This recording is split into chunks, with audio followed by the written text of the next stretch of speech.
Lindjet e vështira. Shtatzania zakonisht zgjat 9 muaj e 10 ditë. Periudha e shtatzanisë është shumë e ndjeshme dhe plot me rreziqe sepse ka lidhje me të ardhmen e fetusit që rritet. Fëmia në këtë periudhë kalon jetën brenda asaj rrethine të mbyllur, mbi të cilin nuk ka kurfar kontrolli dhe mund të rrezikohet në mënyrë fizike dhe psikologjike. Fëmia nuk ka aftësi që vetë të konfrontohet dhe të ballafaqohet me këto rreziqe. Mbasi ti kompletoj me sukses 9 muaj në mitrën e nënës, ai duhet të kalojë përmes një faze tjetër të rrezikshme dhe ajo është lindja. Procesi lindjes nuk është i lehtë dhe i thjeshtë, por është shumë i ndjeshëm dhe i vështirë. Fëmia rritet në gjatësi gjatë 9 muajve dhe veçanërisht koka e tij në këtë fazë është shumë më e madhe se sa pjesët e tjera të trupit, gjë që e vështirëson lindjen sepse duhet të kalojë nëpër një kalim të ngushtë të mitrës. Gjithmonë ekziston mundësia që gjatë lindjes eshtrat e foshnjës të thyhen apo të lakohen, po ashtu ka mundësi që truri të dëmtohet për shkak të presionit gjatë lindjes. Një ekspert shkruan: procesi lindjes mund të shkaktojë tëmeta psikologjike tek fëmia. Psikologët janë të mendimit se procesi lindjes së fëmijës ka lidhje të rëndësishme me tërë jetën e tij.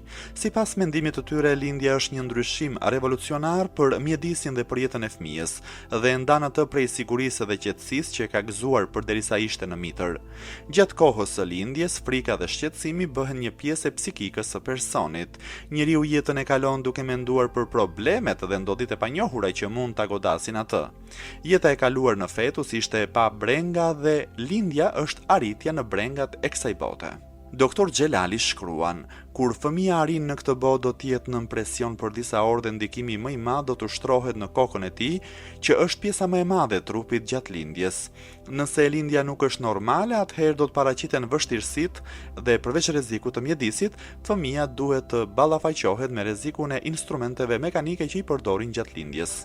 Në raste të tilla ka gjasa që të humbë jetën foshnja e sapo lindur. Sëmundjet si çmenduria dhe paralizat e fëmijët mund të jenë rezultati lindjes së vështirë. Pra lindja e fëmijës nuk është një proces i thjeshtë dhe kërkon kujdes të veçantë dhe aftësi që sigurojnë sigurinë e nënës dhe të fëmijës. Një pakujdesi e vogël nga ana e atyre që e bëjnë lindjen do të mund t'i shkaktojë dëm të madh nënës dhe fëmijës, e ndonjëherë mund të rezultojë edhe me vdekjen e njërës apo të dyjave.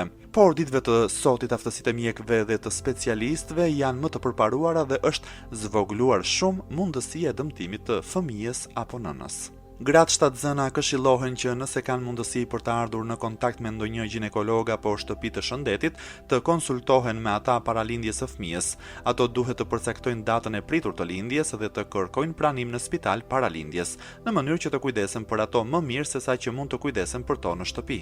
Përparësia më e madhe në këtë rast është se aty janë në dispozicion mjekët dhe motrat e medicinës, infermierët, dhe nëse paraqitet ndonjë urgjencë, ato mund të intervenojnë aty për aty, pa humbur as pak kohë. Përndryshe, nëse qëndron në shtëpi në raste urgjente, gruaja shtatzën mund të arrijë me vonesë te mjeku dhe kjo mund të rezultojë me paraqitjen e rrezikut për fëmijën dhe nënën.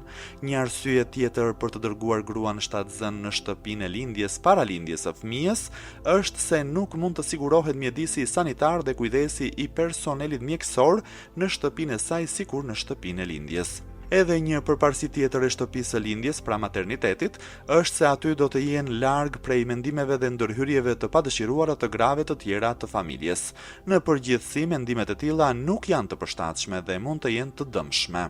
Edhe burri ka përgjegjësi të madhe gjatë shtatzanisë dhe gjatë kohës që e bën lindjen gruaja e tij. Nga aspekti moral dhe religjioz, gjatë kësaj kohe delikate dhe të rrezikshme, është detyrë e tij që të sigurojë ndihmë, të jap kurajo gruas dhe të ndërmarrë të gjitha hapat e mundshme për të siguruar lindjen e sigurt të fëmijës. Pakujdesia në anën e burrit ndonjëherë mund të rezultojë me humbjen e nënës dhe të fëmijës apo me mbetjen e tyre me dëmtime fizike dhe psikologjike. Burri i tillë i pavëmendshëm do të shihet si kriminal në sytë e religionit e të shoqërisë dhe ai do të jetë përgjegjës në ditën e gjykimit. Ata do të vuajnë edhe nga brejtja e ndërgjegjes nëse për shkak të pakujdesisë apo të mospërfilljes ata nuk e kanë treguar kujdesin e duhur ndaj gruas shtatzën. Ndonjëherë për shkak të neglizhencës së treguar gjatë kohës së duhur, burri do të bëjë më shumë shpenzime për të shpëtuar nga dëmi i paraqitur. Nëse familjet e grave shtatzëna nuk mund të arrijnë deri te shtëpia e lindjes, deri tek materniteti, ato duhet i përdorin shërbimet e dadove kompetente që i zotrojnë aftësitë e nevojshme për lindjen e fëmijëve. Në lidhje me këtë, duhet të merren këto masa paraprake. 1. Temperatura e dhomës së lindjes duhet të jetë mesatare dhe nuk duhet të jetë shumë e ftohtë.